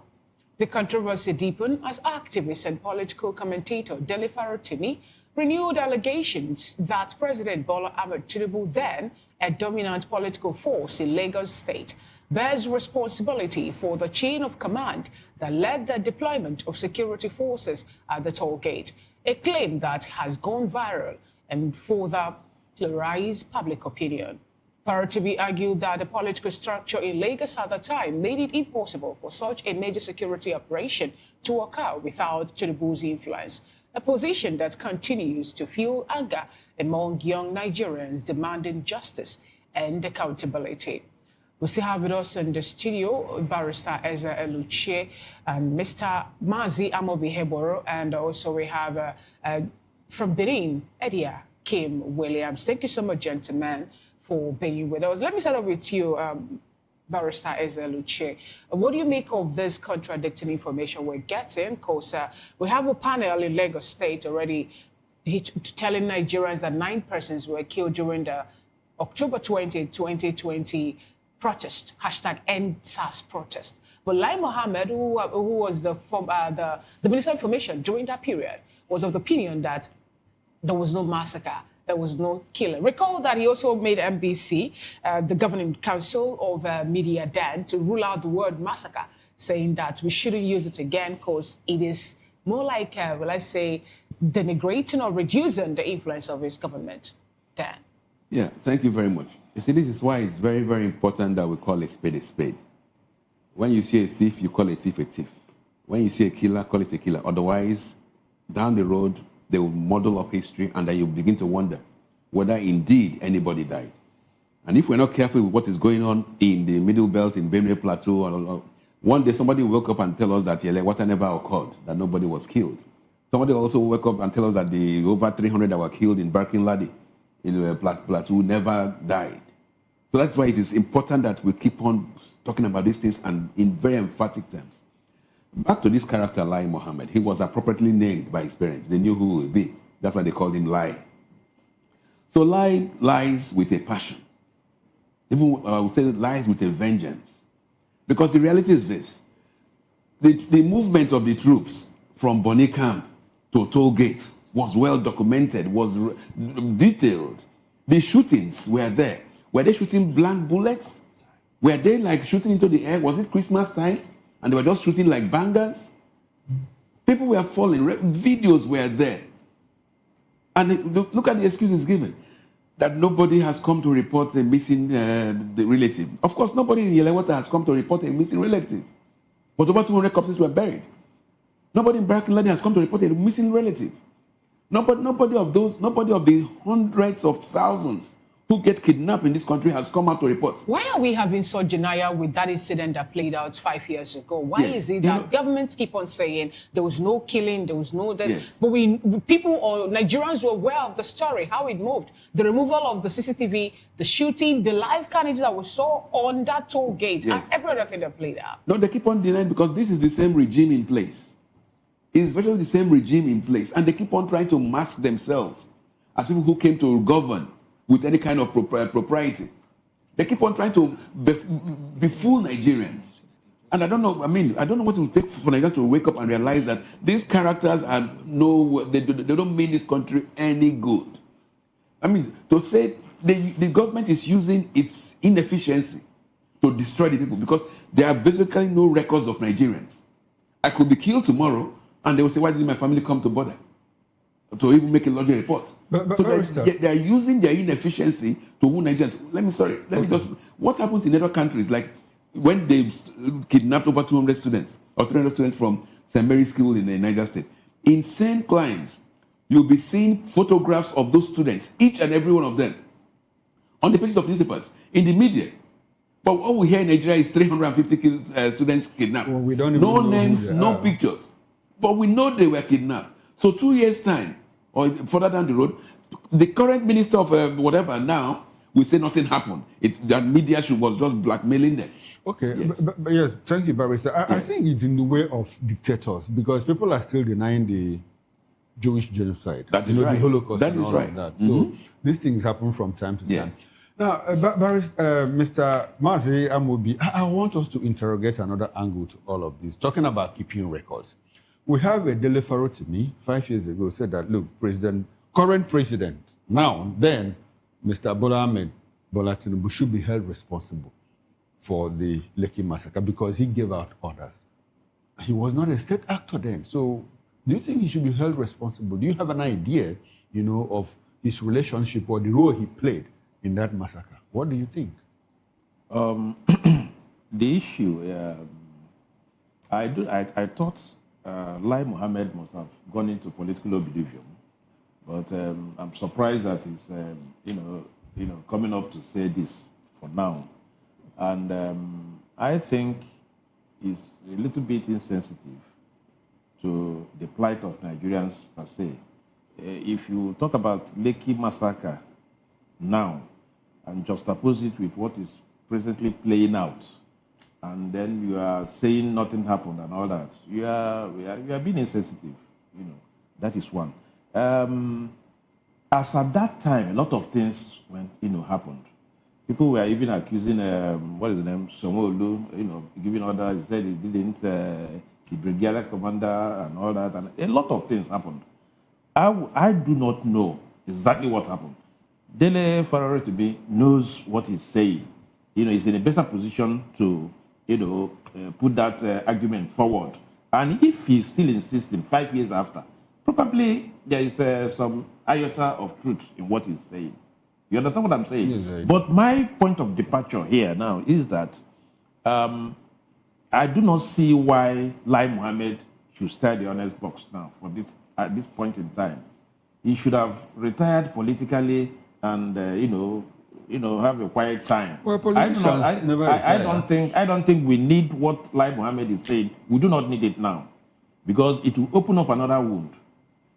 If you go through Lekki toll gate, there is no the place is moribund. There is no activity there, and there are things you say.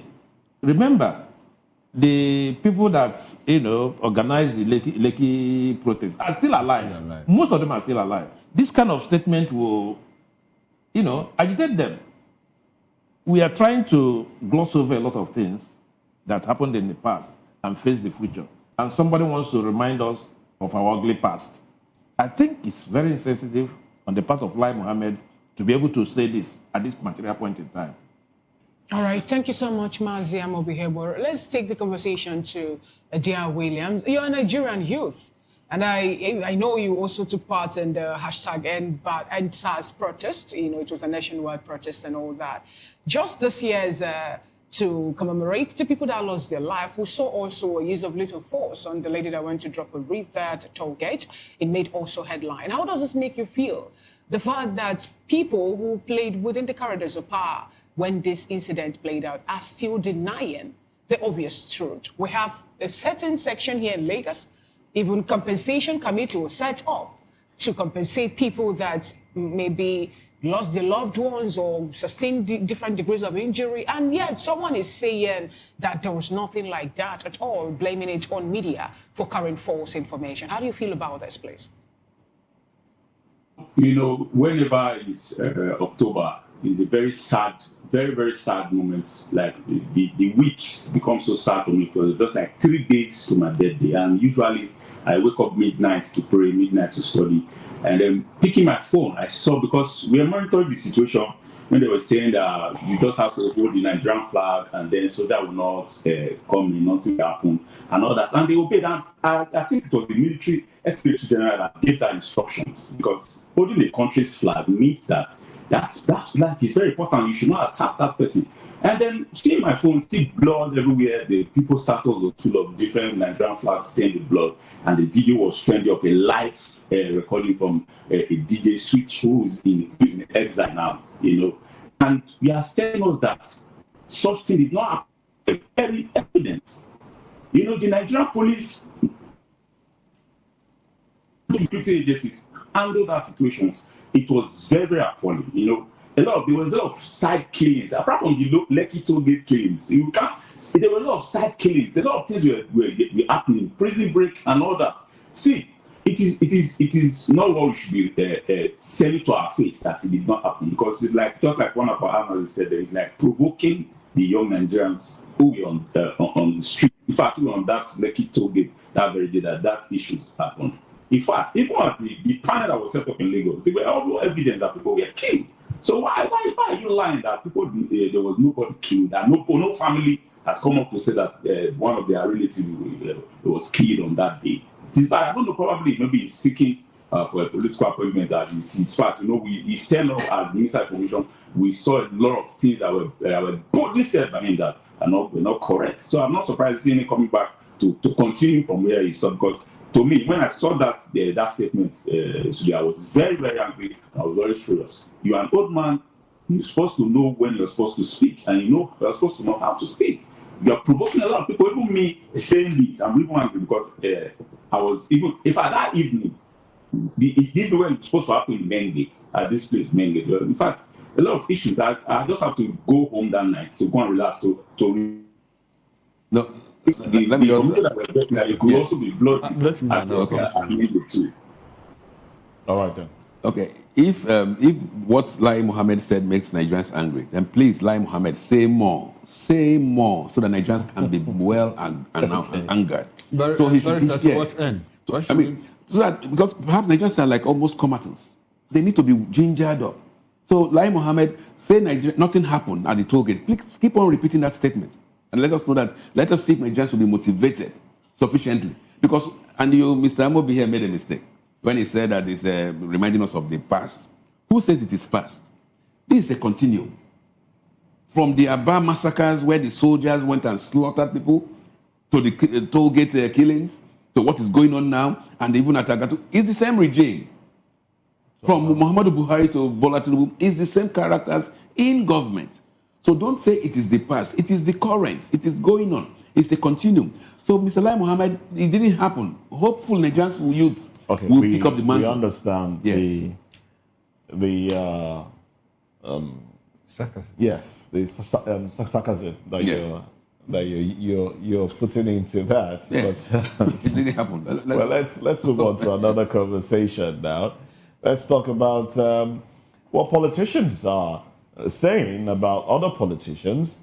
Well, Sanusi has revealed, well, it's not a revelation really, because it's what's before us.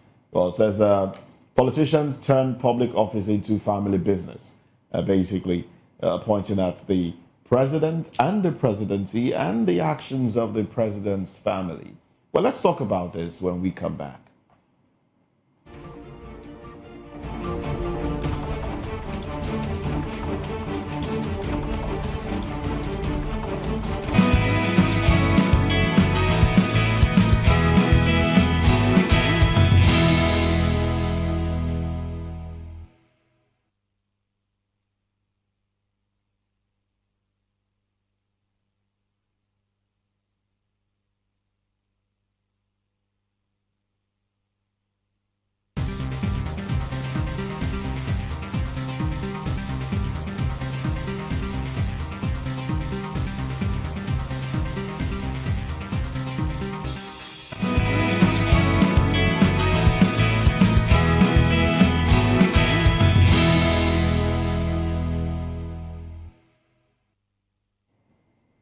Well, thank you very much for joining us. Now, this is the last conversation on the table on VOP this morning.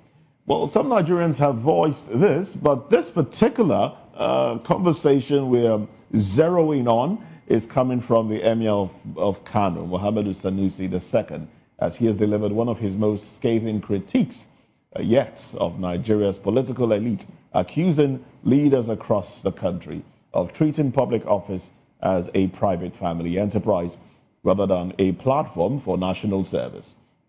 Now, speaking at the 15th anniversary of Enough is Enough, Nigeria in Lagos, Sanusi lamented that the ruling class has repeatedly sabotaged the nation's progress by prioritizing personal and family interests over the welfare of citizens. He argued that Nigeria's stagnation is not accidental, but the result of deliberately missed opportunities,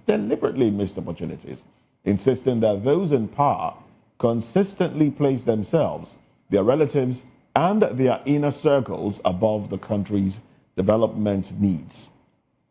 Emir Sanusi, a former central bank governor known for his outspoken stance on governance failures, warned that Nigeria cannot continue on a path where leaders view public resources as extensions of their household wealth. He urged young Nigerians to reject the dysfunctional system they have inherited and demand accountability from those entrusted with public office. Well, according to him, the nation's future depends on a new generation refusing to accept a political culture built on entitlement, nepotism, and self-preservation. Well, new generation. Who are these new generation? That's the question of my mind. Who?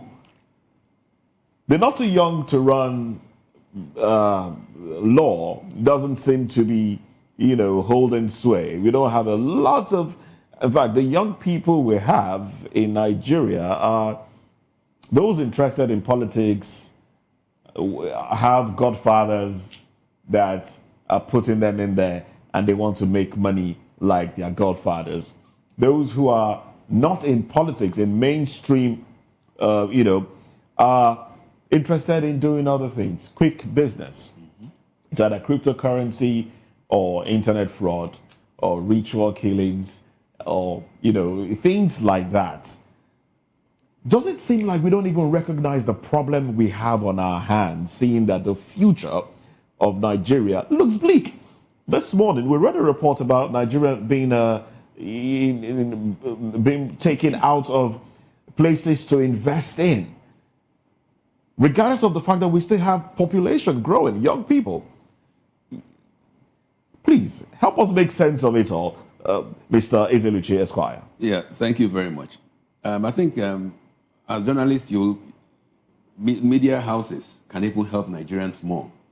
When characters like Sanusi come out to make such comments, when they've left office, you also post what they also did when they were in office and know whether they only become sanctimonious or become saints the moment they leave office. It's like the several letters that Olusegun Obasanjo now writes on virtually every governance issue.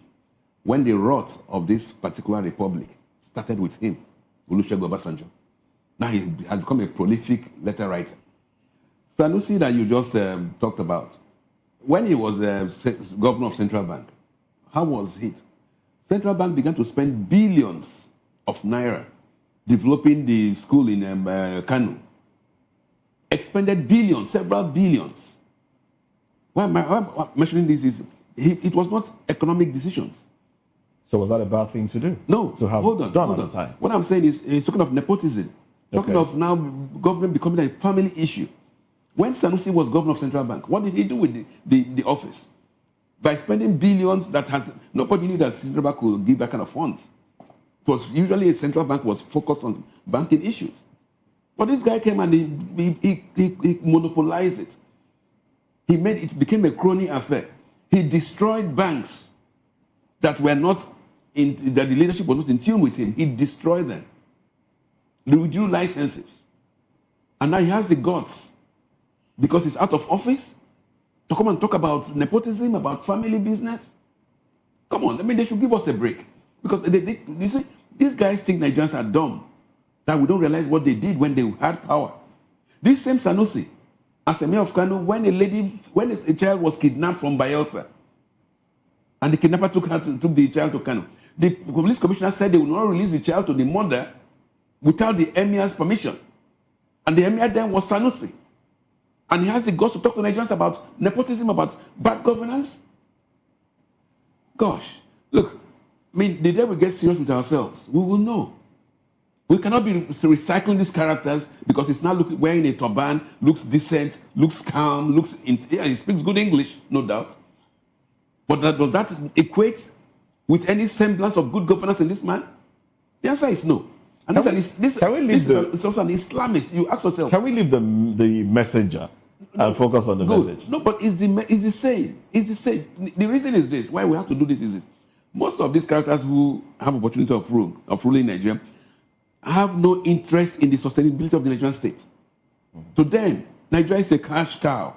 While I'm in office, what can I grab for myself and my generations unborn? Borrow monies and whatever.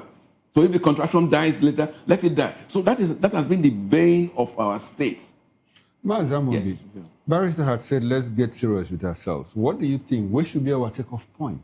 Where should we start from? All in all, bad governance is implicated in all this. When government leaves their statutory roles, which they are supposed to play, building enabling environment, for businesses to thrive, government cannot do business, but they will give you enabling environment, like electricity, which is out of reach of the people. Transportation of goods from point A to point B cannot. A typical worker going to work in a day depending on where you stay, spends close to 5,500 or 6,000 in a month. If your salary is 150,000, where do you go from there?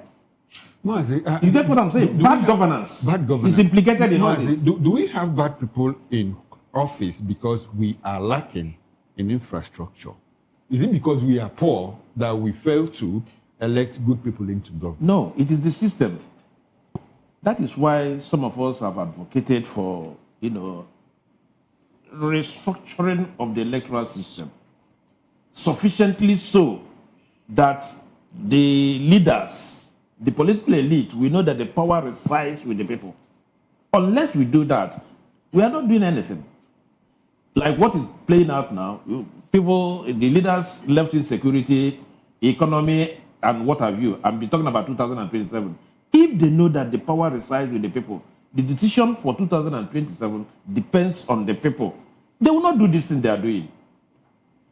Why must somebody come and tell you there is no vacancy here? Impunity. Mazi, how do we bring back the power to the people? Because originally power belongs to people. It takes a madman, in quotes, a mad leader to, re-engineer the process. Once you get a madman as a leader, he would stumble, but he knows where he's going. Restructure the electoral system that political leaders will fear the people, not people fearing political leaders. Political leaders will come here in your community and they terrorize you, terror in quotes, with their resources and what have you, and their paraphernalia of office and all that. But if they know that at the end of it all, they will come back to you and your vote will count, believe you me, there will be a turnaround. But as it is now, that it depends on who you know, political fathers and political sons and what have you, we are not going anywhere. Restructure this system, and if you ask me, the present crop of leaders will not do it. But we can get a messiah. We can get a messiah who will come and within 2 years do what other people have not done. And then the credibility of our electoral process will stand. That is the way to go. Otherwise, there's nothing we can do about it. Thank you. Because if you do not do what I'm saying, in 2007, you see all these people back again, whether through the front door or through the back door. Okay, thank you, Mazi Amobi. Mr. William, dear, do you think an individual can change the fate of Nigeria the way it's going? Some have argued that even if we send an angel to come over and supersede the activities of Nigeria, it will still yield the same result. What do you make of this, please? Juxtaposing it with what the Emir of Kano, Mohammed Sanusi II, is talking about how bigotry and nepotism is what is playing out now within the political space of Nigeria. Yes, the country Nigeria is in so much issues that only one person alone cannot solve the problem. It needs collectivity from all agency, all government parastatals, and then it's just from one order, that also coming from one man, and then also being enforced by different agencies. The president, for example, will give an order and say so things to be taken to the latter. All agencies involved must follow suit, and then once it is done like that, the country will start taking a very drastic form that will lead us to the promised land that we are hoping for. For saying that, okay, this issue of nepotism and tribalism is a problem. It's one of the issues that is eating us deep as a country. You must know that even if it's your man that is there, you don't need to just pack only your tribe, only your region, whatever it is to be in government and say, okay, let's come and enjoy for the period of years that will be in office and all that. And then when it's another person in the office, you are criticizing. When it's your own in the office, you are not criticizing, you are not protesting and all that. We must understand that this country belongs to nobody but belongs to everybody. We must all come together to make sure that Nigeria is in safe hands, Nigeria is working. It cannot because it's me and let it be my family also. Because this issue of saying that Nigeria is politicians turn government into family business. It is so. Whoever is there, you can imagine, you are saying who is the first son, who is the first daughter. And then you are parading around with so much security and all that so much. People are supposed to be in active duty, protecting lives, securing our borders, and then make sure that we don't have all this unnecessary invading by bandits and all that. You need to realize that when you're in office, stick to the fact. Don't bring in people who are not supposed to be there. This issue of mediocres being in government just because you want to compensate them. The issue now that is going on in the Senate floor saying, well, people with the screen of ambassador. A particular man in that list is generating issues online on X, formerly known as Twitter, that Hamas should not be cleared for whatsoever reason. But surprisingly, he will be cleared because it probably is a political compensation that making statements provoking Nigerians and our youth. So please, we need to understand this fact that Nigeria as a country is not a effort. And then also, all parasites are not Nigerian agency or government. You need to also understand that whatever order that is given, let it be followed to the latter, and then to the core. Execute okay, let's take, for example, there was an issue that was raised this morning in our discussion about withdrawal of police from private individuals. What is the stake of it? Is it being followed to the latter? No, it's not being fed. There are also people who are moving around with police escort and all that. So when an order is given and is followed to the end, Nigeria will be in a better place. Thank you very much.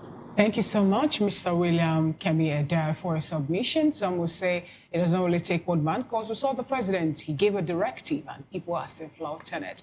And this is how far we can go on today's VOP this morning due to press of time. We thank you, Mazia Mobihebole, political and public affairs analyst and commentator, for being part of today's show. We sincerely appreciate Eze Eluche Esquire, attorney at law, and the public and political affairs analyst, and Edia Kemi Williams, political scientist, political public affairs analyst, member of the Advisory Council, Obedient Movement in South-South. Thank you so much, gentlemen, for being here. On behalf of the backroom staff, the producer of the show, David Edwin, the director, Manfred Mbere, the sound engineer, Paul Anebi, and also the bars guy, Is Kechiku, and a whole lot of persons that produced this show in this way it is today. We appreciate you and the work you're doing behind the camera. I am Fina Okechukwu, and I will continue to tell us to work very hard for Nigeria will be great again. Endeavor to be patriotic. It begins with you. The change we're looking for actually starts with you and I. Bye for now.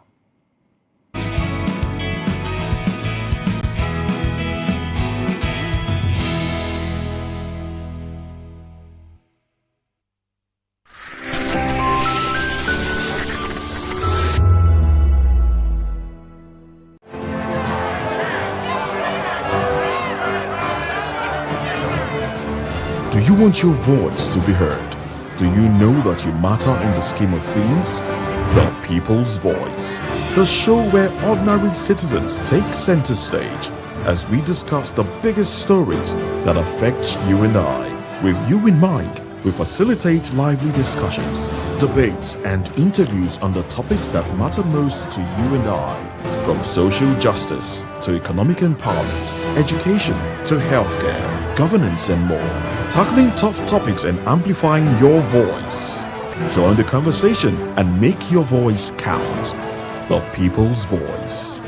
Make your voice count. In a world where truth is the ultimate power and opinions scream the loudest,